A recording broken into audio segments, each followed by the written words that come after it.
யோசனையில் பெரியவரே, செயல்களில் வல்லவரே, இந்த பரிசுத்த தேவனை அப்படி நாம் சேர்ந்து பாடி ஆராதிப்போமா? ஆண்டவரை உயர்த்தி அவரை மகிமைப்படுத்தி நம்ம எல்லாரும் துதித்து பாடலாம். இந்த நன்றி செலுத்துகிற நேரத்தில் கர்த்தர் அப்படி நம்ம உயர்த்துவோம்.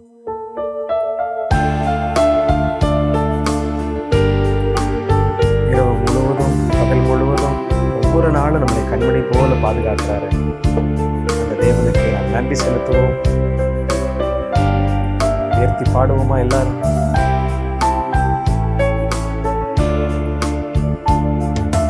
யோசனையில் பெரியவரே, ஆராதனை ஆராதனை, செயல்களிலே வல்லவரே, ஆராதனை ஆராதனை, செயல்களிலே வல்லவரே, ஆராதனை ஆராதனை.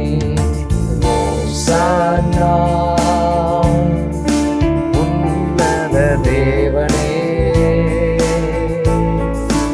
ஓசன்னா ஓசன்னா ஓசன்னா ஓசன்னா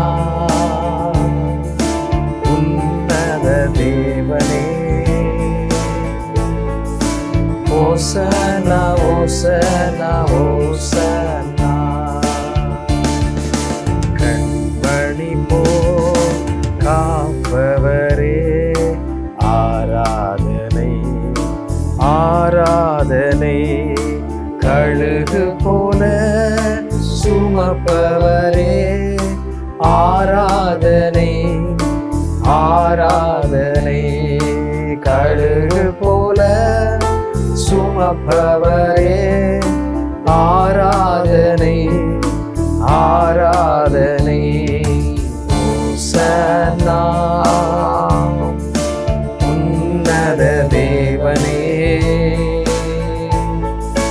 ஓசன்னா ஓசன்னா ஓசன்னா ஓசன்னா உன்னத தேவனே. ஆண்டவரே உமக்கு நன்றி அப்பா. ஓசன்னா ஓசன்னா ஓசன்னா. சங்கீத புஸ்தகம் 1 சங்கீதம் 6 முன்பகுதி. கர்த்தர் நீதிமான்களின் வழியை அறிந்திருக்கிறார். சங்கீதம் 1:6. கர்த்தர் நீதிமான்களின் வழியை அறிந்திருக்கிறார். பிரியமானவர்களே, நீதிமான்களின் பாதையை அவர் எப்பொழுதும் அறிந்திருக்கின்றார். அவருடைய இருதயத்தை அவர் நோக்கி பார்க்கின்ற ஒரு நல்ல தேவன். நீதிமான்கள் எப்பொழுது எப்படி எங்கே இருக்கின்றார்கள் என்றால், அவர்கள் கர்த்தரோடு கூட இருக்கின்றார்கள். நீதிமான்கள் அவர் வாசம் பண்ணுகிற ஸ்தலத்தில் இருக்கின்றார்கள். நீதிமான்கள் ஆமீன் சீயோன் நகரத்தில் இருக்கின்றார்கள். நீதிமான்கள் எங்கே இருக்கின்றார்கள்? அவர்கள் ஆமீன் தேவனுடைய சபையில் இருக்கின்றார்கள். நீதிமான்கள் ஆமீன் நீர்க்கால்களின் ஓரமாய் நடப்பட்டு எப்பொழுதும் கனி கொடுக்கிறவர்களாயிருப்பார்கள். அப்படித்தான் இந்த வசனம் அழகாக நமக்கு சொல்லியிருக்கிறது. இவ்வளோ பாருங்கள், துன்மார்க்கரோ எப்படி இருப்பார்களாம்? காற்று பறக்கடிக்கிற பதரை போல் இருப்பார்கள். அப்போ அதற்கு எதிராக நீதிமான்கள் எப்படி இருப்பார்கள்? எப்பொழுதும் கர்த்தரோடு கூட. அல்லேலூயா. துன்மார்க்கர் நியாய தீர்ப்பிலும் பாவிகள் நீதிமான்களின் சபையிலும் நிற்பதில்லை. அப்பொழுது நீதிமான்கள் கர்த்தருடைய சபையில் இருக்கின்றார்கள்.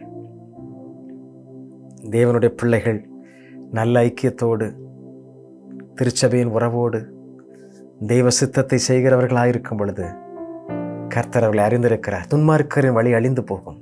நீதிமான்களின் வழியை கர்த்தர் அறிந்திருக்கிறார். அவர்களை செம்மையாய் நடத்துகிறவர். ஆண்டவரே, எங்களையும் எங்களுடைய குடும்பத்தை அப்படி நடத்தும் என்று சொல்லி ஒப்பு கொடுப்போமா? கண்களை மூடி ஜெபிக்கலாம். எங்கள் சந்ததிகள் நீதிமான்களின் சந்ததிகளாய், எப்பொழுதும் நீதியை பிறப்பிக்கின்ற பிள்ளைகளாய், நீதியின் தேவனை பின்பற்றுகிறவர்களாயிருக்க கர்த்தரை உதவி செய்யும்படியாய் நாங்கள் ஜெபிக்கிறோம். காற்று பறக்கடிக்கிற ஒரு பதரை போல எங்களுடைய வாழ்வு இருக்கக்கூடாதப்பா. எப்பொழுதும் ஆண்டவரே, அந்த ஜீவ நீரூற்றண்டை நடப்பற்ற மரத்தை போல கனி கொடுக்கிறவர்களாய், எப்பொழுதும் எல்லாருக்கும் பிரயோஜனம் உள்ளவர்களாய் இருக்க எங்களை அர்ப்பணிக்கிறோம். ஒவ்வொரு பிள்ளைகள் மேலும் அப்படிப்பட்ட கிருபை உண்டாகட்டும். இலை உதிராதிருக்கிற மரத்தை போல் எப்பொழுதும் கனி தந்து பசுமையும் புஷ்டியுமாயிருக்க உடைய பிள்ளைகளை நான் வாழ்த்துகிறேன், ஆசீர்வதிக்கிறேன். தெய்வீக சுகம் எப்பொழுதும் உடைய பிள்ளைகளை நிறைவாய் காத்துக்கொள்ளட்டும். நீர் மகிமைப்படும். இயேசுவின் நாமத்திலே கேட்கிறோம் நல்ல பிதாவே. ஆமென், ஆமென். கர்த்தர் தாமே உங்களை ஆசீர்வதிப்பாராக. God bless you.